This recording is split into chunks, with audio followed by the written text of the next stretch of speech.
What's up, legalizers? It's Tom, the Cannabis Lawyer that you can find right here, live on Sundays and in episodes like this. We want to talk about some new trend in cannabis legalization news that has to do with what Congress is doing with their budget. It's appropriation season. And if you remember or a subscriber to the channel, you've heard me and Miggy talk about how the legislative process works quite a lot. And this has something to do with that. We're going to dive into it. We see Republicans in Congress trying to rein in several aspects of the cannabis plant, hemp, and also marijuana. So let's dive in. Here we are on the Appropriations website. This was a hearing that happened in committee just this week here on July the 9th. And then, of course, they create records and then they publish them for all of us to see so that we can participate in this little thing we call democracy. We still, I think, are a democracy. One of the things that they've done in this committee, and this committee is Commerce, Justice, and Science and Interior Environment and Water Development. And so the Justice Department has a committee for funding it. They had this hearing.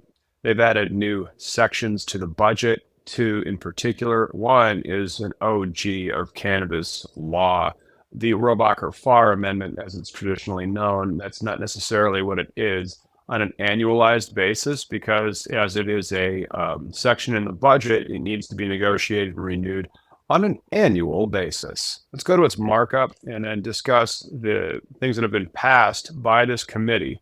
So now the committee has passed it. It's moving toward becoming law. After it gets out of committee, eventually it can get to the floor. And then the Democrats in this committee were not successful at having this new ban on spending government money on rescheduling cannabis to Schedule 3, which of course the Department of Justice and the Attorney General and the DEA, all in the same administrative area of the government, have the ability to spend that money on moving it to Schedule 3. This new section that may become law in the next budget year, which starts on October 1st. So it never really gets done, though, by the time the budget expires. They have what they call continuing resolutions, and eventually the budget will probably get passed. It may be after January 20th. We don't know. I highly doubt they'll shut the government down, but they have before. Okay, let's go to these new sections that they've added and discuss how the prohibition against encroaching on states' rights has started to get a little wonky and shown the Republicans' hypocrisy. Okay, and so here we are. This is the one from June 24th that they put forward, and then they just passed on July the 9th. This is what the budget is going forward for the Department of Justice. They say right here in section 623, none of the funds appropriated or otherwise made available by this act may be used to reschedule marijuana, as such term is defined in section 102 of the Controlled Substances Act, and then they cite it, or to remove marijuana from the schedules established under section 202 of the Controlled Substances Act, and then they cite it. They are trying to use like the Roebuck or Farr's defunding of the Department of Justice and weaponize it not to allow the states to act as the laboratories of democracy. And it's kind of hilarious that this is coming from the purportedly states' rights conservatives. You know, it's states' rights conservatives. It's just code for like racist policies, it seems, because when it comes to like certain female rights or when it comes to marijuana rights, then, and this was in the record that is in the markups and the votes that they took on July the 9th. You can listen to it if you really want. The Republicans were very upset that it's this hodgepodge of like states not enforcing federal law. Oh, go figure. However, you know, only one Republican spoke out against this to allow the states to have the ability to enact their own medical marijuana programs. The next section that we need to examine, it's 531.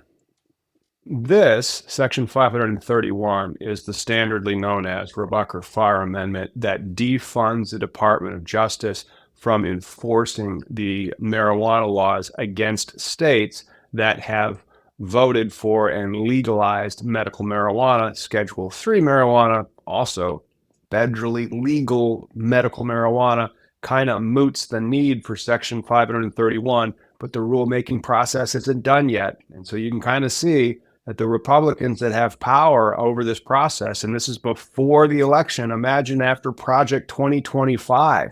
Holy crap.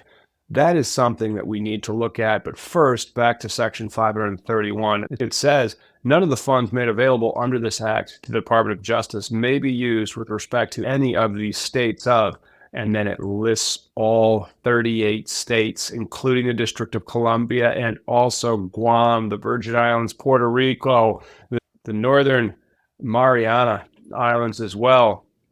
So it's many areas of the United States that count as states that have passed medical marijuana laws. To prevent any of them from implementing their own laws that authorize the use, distribution, possession, or cultivation of medical marijuana. Here's the new part. Sub B. Funds under this act to the Department of Justice may be used to enforce violations of, and then they cite 21 USC 860. And you might be going like, well, what is 21 USC 860? That's pretty easy to find out. You just search for it and then you'll find it. Out of all of these, I'm going to go to the government site, even though the other two are probably pretty good. I immediately regret going to the government site. Let's go to this one. And so it's distribution or manufacturing in or near schools and colleges. Now you're not going to be able to have a medical marijuana dispensary within so many feet of schools and colleges, which I kind of find funny because right now Miggy and I are and tune in on Sunday to learn more about where we are getting our dispensary open. We have the same types of setbacks set by municipalities that we can't be so close to schools or daycare centers or other sensitive areas where the population just doesn't want a cannabis dispensary.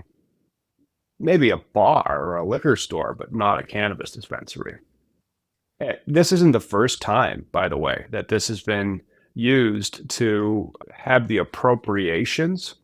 Mary Miller in the United States Congress, she's a Republican out of Illinois. He added this amendment to the definition of hemp in the Farm Bill, which may not get passed, but the budget must get passed every year. So these Republicans are using the budget and the appropriations to change the texts and the words of other laws somewhere else. Here, they did a full-on, just complete destruction of the cannabinoid hemp industry by creating like an exception for THCA or for total THC or for Delta 8. Any of those would be banned. So much so that, on the same date, the Congressional Research Service, and we frequently discuss what's going on with the Congressional Research Service on the podcast live on Sundays. And if you're a member of this channel, you will get your name in the credits. If you are a subscriber, thank you. It only takes a second to subscribe, and then you can tune in and stay abreast of cannabis legalization news. One day, we may actually legalize it. Hopefully soon, we'll medically legalize it, at least nationwide, when it is moved to Schedule 3, and then there's more stuff to come. Here is the Agricultural Committee's 2024 Farm Bill, where they've changed it. And now the subcommittee on FY 2025, which of course is starting in October of 2024, because that's when they do the budget year. They have taken the same text and put it into the budget. So they would also ban quantifiable amounts of total THC, including THCA, and they've defined total THC, I believe, to be only naturally occurring, non-synthetic. So it kind of takes care of the Delta 8 stuff as well. We'll see how this all plays out. But the thing that you need to remember is it's just a politicization of the cannabis plant and just the hemp aspects of the cannabis plant. I mean, we've done stuff about how Florida maybe politicized Ron DeSantis's veto of the hemp ban to help not get cannabis legalized. And then this week as well, Ron DeSantis has out of the Orlando Sentinel on July 11th of 2024. It turns out that the person, Apuka-based hemp grower and CBD owner Patrick O'Brien, donated $100,000 to the governor's Freedom Fund on June 25th, according to campaign records. DeSantis, of course, vetoed the hemp bill on June 7th after dropping hints that he would do so.